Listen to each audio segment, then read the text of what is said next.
시편 49편.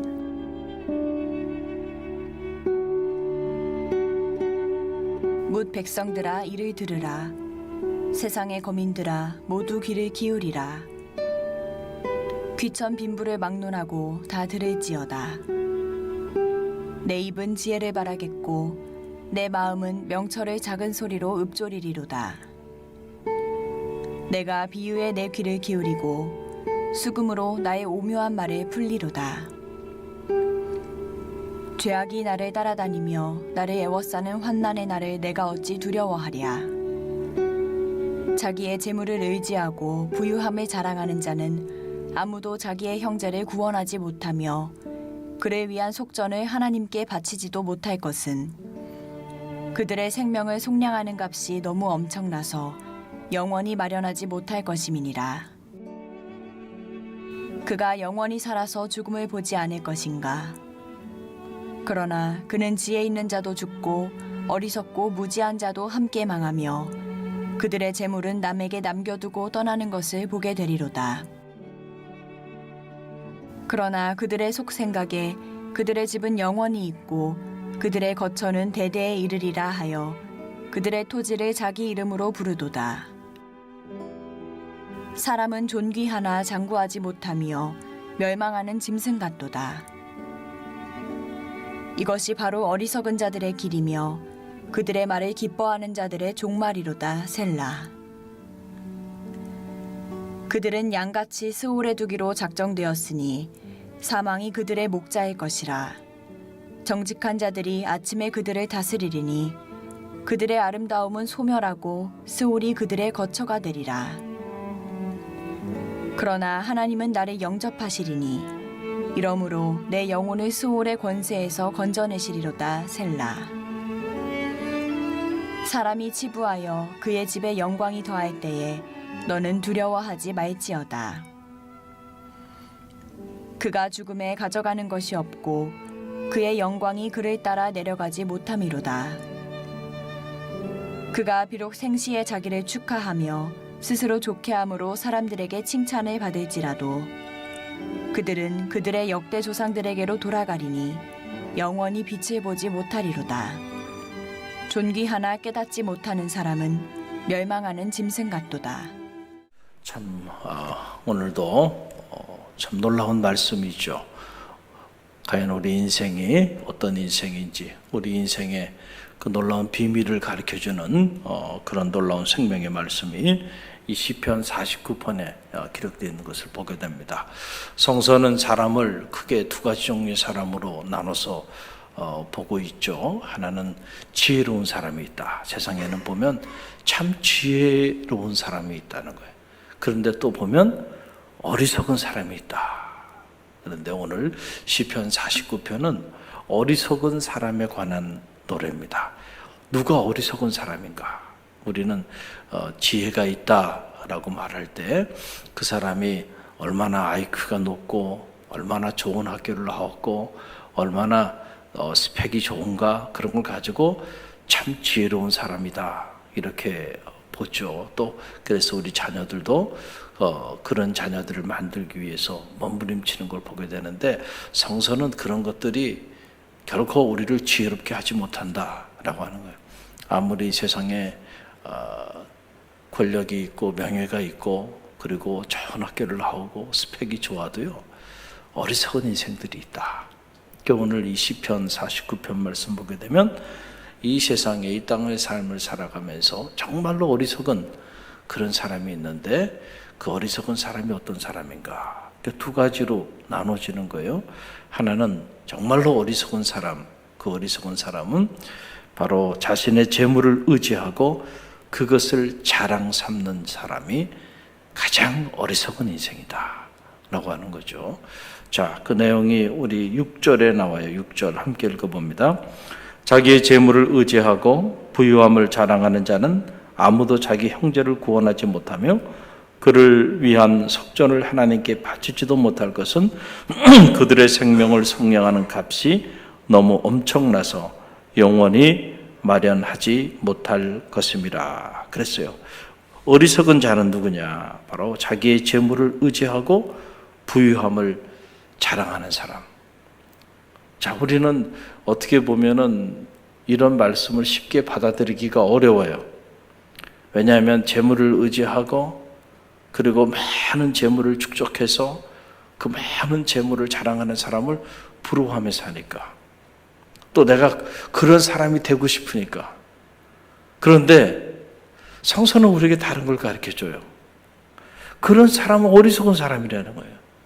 그러니까 그런 사람이 되고자 하면 안 된다는, 우리가 스스로 어리석은 사람이 되고자 마음에 어리석은 사람들을 흠모하고 살아간다고 한다면 이게 얼마나 허망한 일이 되겠는가 라고 하는 사실이죠.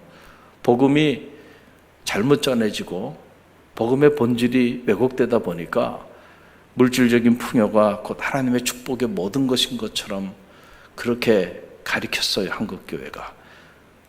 그러다 보니까 우리도 모르는 사이에 신앙인이든 아니면 비신앙인이든 구별이 없어요, 물질에 대한 이해가.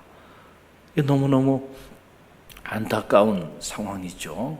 어떻게 보면은 우리는 다른 길을 걸어가는 사람들이에요. 근데 그 근본부터가 우리가 잘못되어 있다. 물질 자체가 부정적이거나 물질 자체가 문제가 있다는 거 아니에요.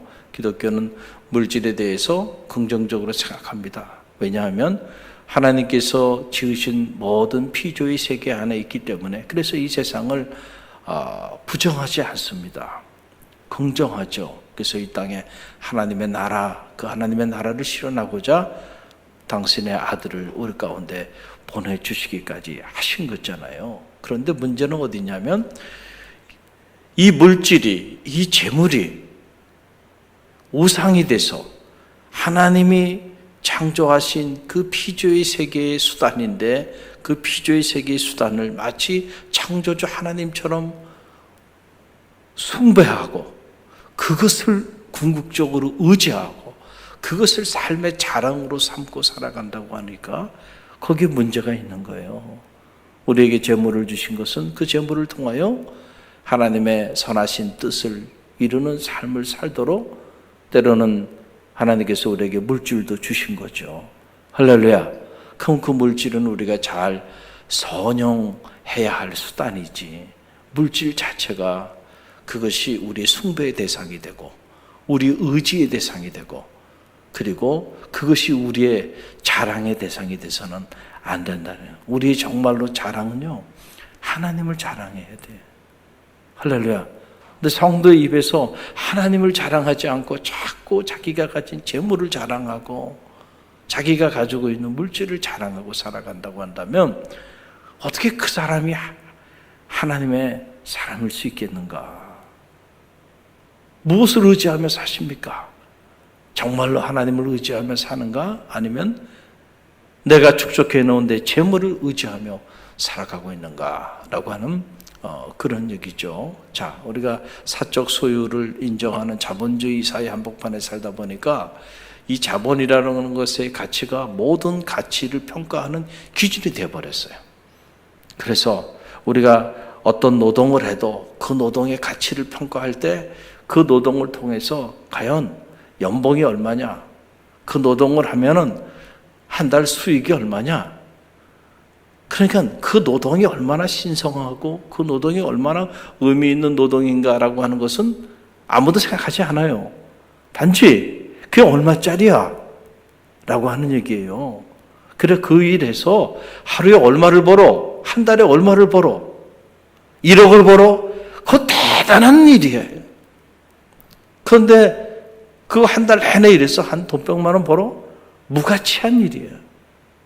자, 모든 것을 화폐 가치로 평가해요.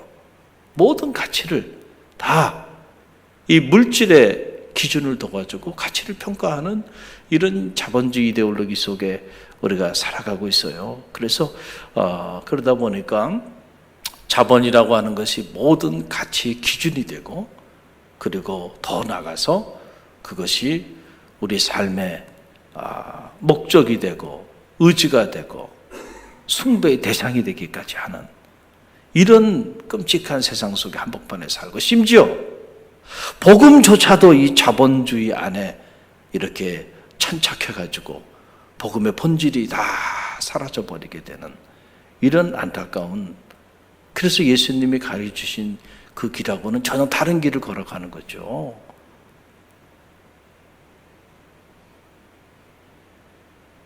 그래서 우리에게 가난해도 행복해야 하는데 복음을 가진 자들은, 할렐루야, 그런데 절대로 가난하면 행복할 수 없어요.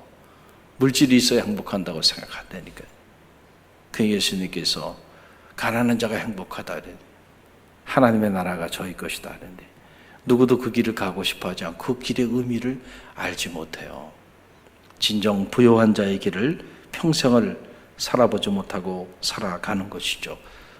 물질이라는 것은 하나님이 잠시 우리에게 이 나그네의 전길을 지나는 이 삶의 자리 속에 잠시 주신 거예요. 그러나 그것은 결코 영구하지 않다. 마치 우리의 삶이 이 땅에서 영구하지 않듯이 한순간에 우리의 존재 자체도 내 것이 아니기 때문에 하나님이 거두어 가시면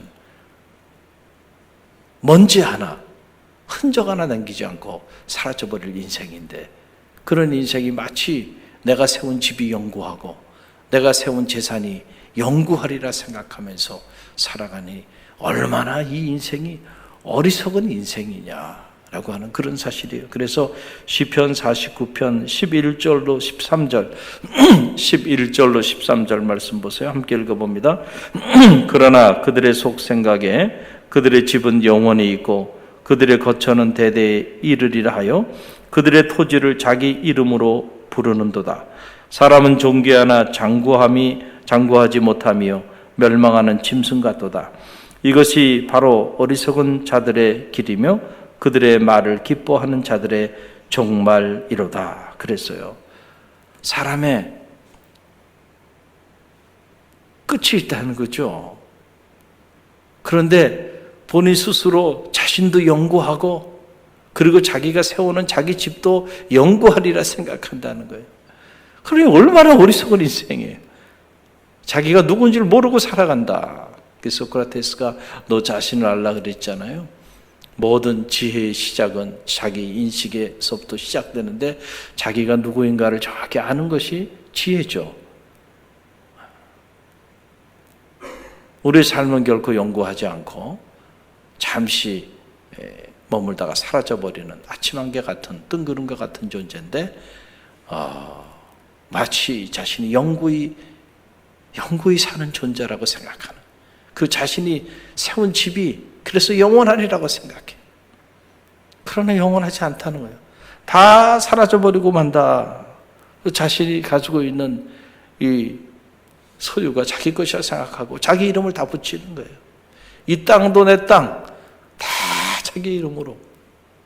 그런데 나의 존재 자체가 장구하지 못함이고 마치 멸망하는 짐승과 같은 이러한 존재가 우리 인생인데, 그 사실을 깨닫지 못하고 그런 것들을 자랑하고 그런 것들을 의지하며 살아간다. 또 하나, 재물을 의지하고 재물을 자랑하며 사는 것이 어리석은 일 중에 하나는 바로 뭐냐면, 우리가 가지고 있는 재산을 가지고 아무리 많은 재산이라 할지라도 평생을 모아서 평생을 축적한다 할지라도 자기 생명을 구원할 수 없다, 이 물질로.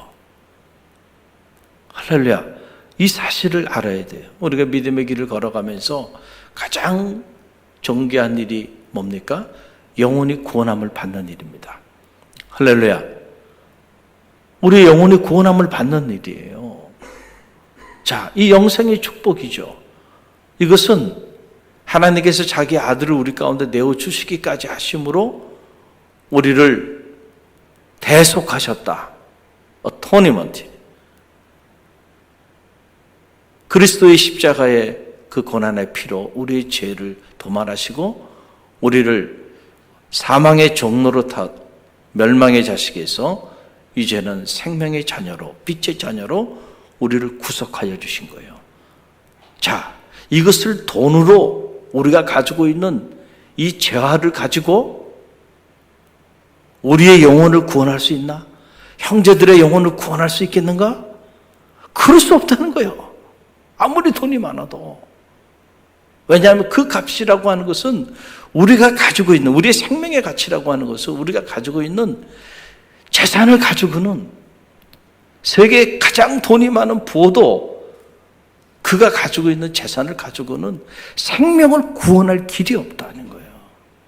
자, 내가 가지고 있는 전 재산을 가지고도 내 생명조차도 구원하지 못해. 내 사랑하는 자녀의 생명조차도 구원하지 못해. 내 가족의 생명조차도 구원하지 못해요. 내 형제들의 생명을 구원할 길이 없습니다.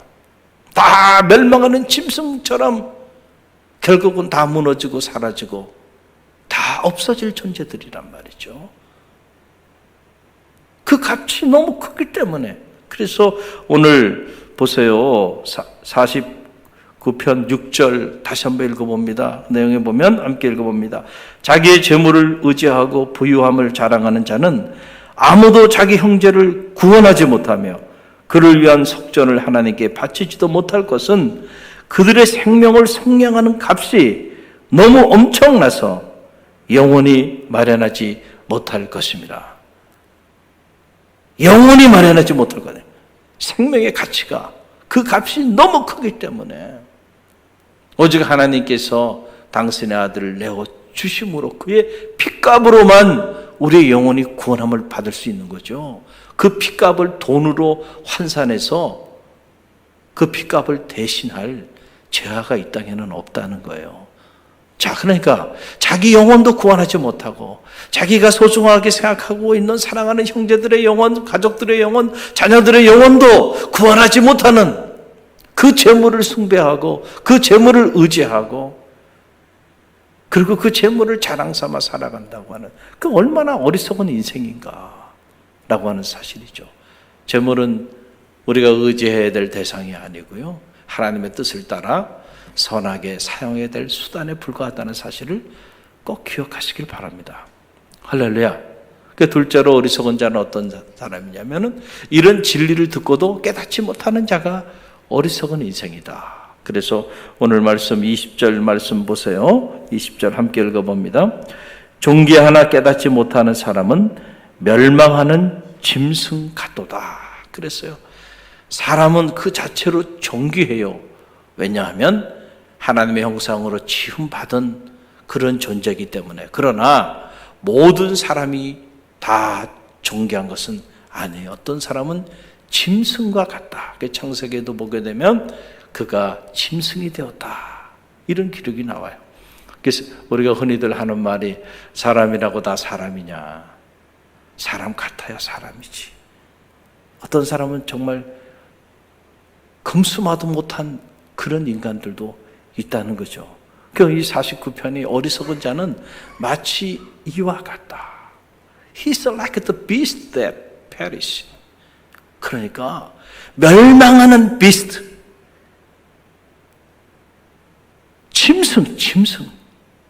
짐승과 같다. 깨닫지 못하고 살아가요. 하나님의 말씀하여 주신 이 진리를 듣고도 깨닫지 못하고 살아가는 인생은 그런 인생이다. 그런 허망한 인생이다. 그러니까 세계적인 기업을 이루고도요. 자기 인생의 마지막 끝자락에서 하나님이 정말로 살아계신지 그 사실을 알지 못해서 그래서 의구심 속에서 그렇게 생을 마감했던 부호 우리 고 이병철 씨를 잘 알고 있잖아요. 불행한 인생이야. 돈은 많이 모았는지 모르지만 짧은 인생을 살면서 그래 깨달아야 되는 것을 깨닫지 못하고 마지막 생을 마감하면서 그렇게 많은 자기 안에 자기가 신을 믿지 못하는 이유에 대해서 그 의구심에 대한 얘기들을 그걸 유언으로 남기고 세상을 떠나니 여러분 부럽습니까? 여러분 그 길을 걸어가고 싶습니까? 참으로 안타까운 일이죠. 오늘 저는 바라기는 여러분의 어리석은 자가 아니고 지혜 있는 자의 길을 걷게 되셨으니 누구보다 여러분이 부유한 자임을 믿으시기를 간절히 바랍니다. 누구보다 여러분들이 지혜로운 길에 걸어가게 된 것 감사한 일이에요. 할렐루야. 여러분들이 이 생명의 가치를 아시고 이 구원의 가치를 아시고 오늘 내가 어리석은 자로 살지 하게 하시고 지혜로운 자의 길을 걸어가게 하시니 감사합니다. 우리가 기도할 수 있는 지혜가 있기를 바라고 자녀들을 위해서도 기도하세요. 여러분의 자녀들이 어리석은 인생으로 이 짧은 생을 살다가 비참하게 생을 마감하지 않게 하고 오히려 지혜자로 이 땅의 삶을 살면서 머무는 동안에도 하나님을 영원롭게 하고 그리고 이 땅에 삶이 마감되는 순간에도 영원한 하나님의 품에 안기는 영생의 축복을 누릴 수 있는 그런 하나님의 자녀, 생명의 자녀가 되어줄 수 있도록 자녀를 위해서도 기도하는 믿음의 부모들이 되시기를 간절히 바랍니다.